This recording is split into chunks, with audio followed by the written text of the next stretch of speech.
everybody, this is Peggy for Cropstop.com, and today I've got several products I want to share with you, some new things I just got from Cropstop. Let me start off with the new Embossing Dabber. Oh my gosh, this was like, I don't know, it must have been Tim Holtz's idea, but this is the same embossing that you would get if you were going to be using embossing ink. So I'm going to show you how to use that. Then I've got sticky embossing powder. Wait till you see what that stuff does. Oh my gosh. And then I got these two colors, my first ones, the Stickles Dry Fine Glitter. Oh my gosh. And they match the stickles. So you can have something with glitter on it and add a little bit of dimension using your stickles. So that's pretty cool. I'm going to use a little bit of the super fine black embossing powder from Ranger. And I'm going to show you where I used some of the distress powder. I haven't used that in a long time. I pulled it out. Then I'm going to use Versamark as it's kind of my go-to embossing ink. And I want to show you that you can also use the Tim Holtz Distress embossing ink. So, oh yeah, and then of course, we got to have some embossing in there, for heaven's sakes, other than heat emboss. I'm going to use the new Cuttlebug Honeycomb embossing folder, 5x7 with the border. Oh my gosh. So, let me clear some things and get them straightened around here, and let's get started. Now again, the first thing I'm going to show you is dry embossing, so that some of you that maybe are kind of new don't know the difference between dry emboss and heat emboss. This is a Cuttlebug embossing folder, kind of new ones that came out, and what's really nice is they're giving us a 5x7 and a thin border strip, which I love. So I threw together a really quick card for you. Let me bring it in a little bit so you can see. Maybe that's too close. There we go. So I embossed this on a lighter color, and I just took my Memento Distress ink and lightly went over it just to highlight the honeycomb. Then I pulled out some old butterfly, oh those aren't butterflies, Peggy, those are bumblebees. Bumblebee stamps and a little verse, and did that. Now what I want to show you real close here is the Distress embossing powder. And how did I get it on those little strips? I used this. Now here's the other cool thing. Let me see here, what can I do this on? I think I'll just do it on this one. Say for instance I wanted to emboss just on the edge of my card. And normally, I would tell you, take your ink pad and just kind of do this. Well, sometimes you go too far. With this dauber, it is perfect. It will go right where you want it. Now, when you first get it, daub it on your paper to get it started, okay, like so. Then on this, if I just want to run it across the edge, there it is. Perfect. Then I would take, well, let's just use this. Get my little scrap paper out here. I'm going to put a little bit of black on the edge of there, just so it'll show up.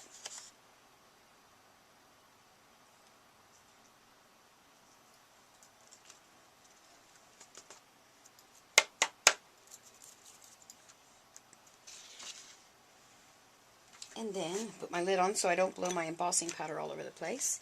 And what I normally do is if I get a little excess powder, I really should have my little bag thing. I can't think what it's called right this minute. Somebody out there rate me and tell me what it's called. Do you see that really fine line that I put on there using my dauber? I'm going to heat set it.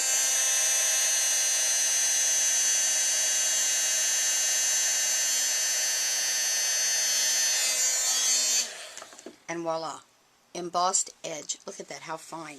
The other cool thing, because I do mixed media, I thought would be fun, is to go and just do dots, different places like so, and then again use my embossing powder, put a little bit there,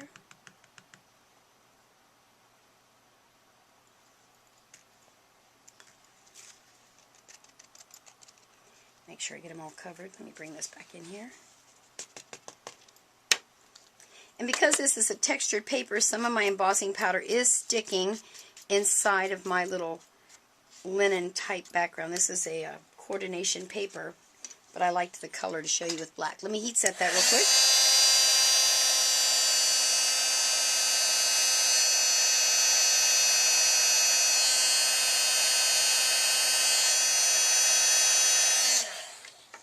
And I can design my own paper with dots, embossed dots. How about that? Is that too stinking cool? Alright, let me clean this up and then I'm going to show you what else we're going to do. Now, I'm going to show you a technique using, I'm going to go ahead and use the Tim Holtz Distress Embossing Ink. Now, some of you out there will say, well, yeah, but I can emboss with that because it's embossing ink. And yes, you can.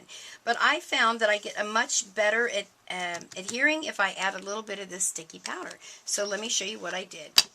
I stamped it up using that Distress Embossing Powder and put it down. Added some of this. This will go forever and ever, so we don't need a giant jug of it, that's for sure. Okay, so now once you get your sticky powder on there, you're going to adhere it, or make it sticky by heat setting it. So let me do that real quick.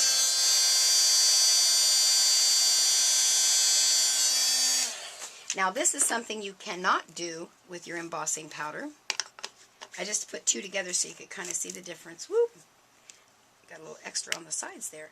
This is the new Distressed Glitter. It's very fine, and I'm loving it so far.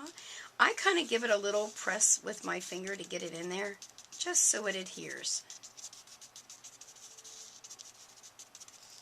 Alright, let's clean that off. Bring my little brush in.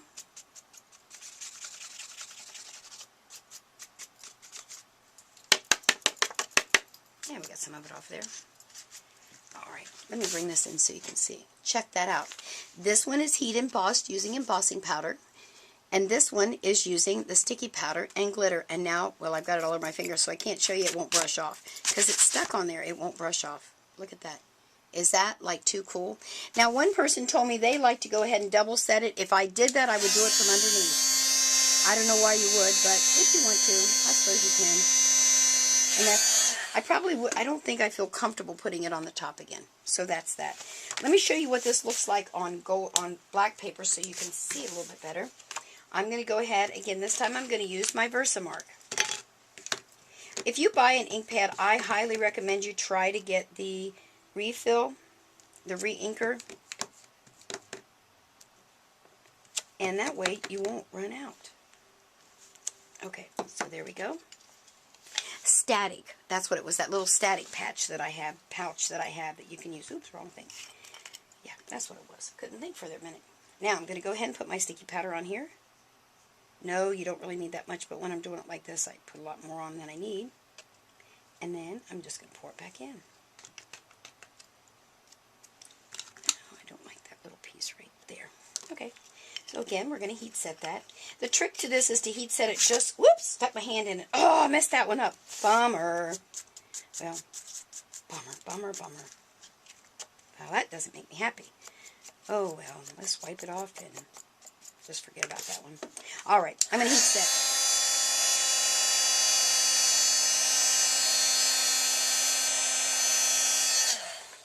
It's been heat set. Now I'm going to stick some glitter on there.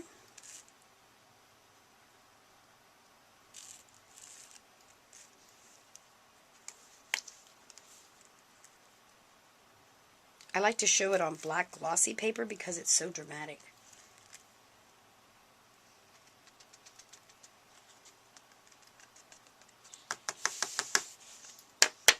Need a little more on the edge.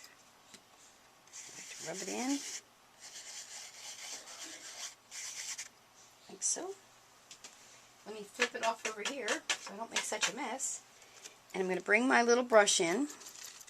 Well, some did stick on the bottom, but I want to give you the idea of what this looks like. Check that out. Is that gorgeous? I don't want the light to glare too bad. Look at that. Beauteous. Now, what else? The other thing you can do, one of the other things you can do, here's another one. Obviously, there's the glitter. This one I did with foils. There's some different foils out there you can get, and I'm not sure if we still have them at Crop Stop, but they're a Doris has these. They're different foils. This one is with gold leafing. Same thing. Stamped it with Versamark, put on the Rangers sticky powder, embossing powder, heat set it, and rubbed in my gold leafing. Is that like too stinking cool or what? So those are all the things I wanted to show you today. I love this little thing, especially when you want to do the edges of things, or if you have something small that you want to do, this is better.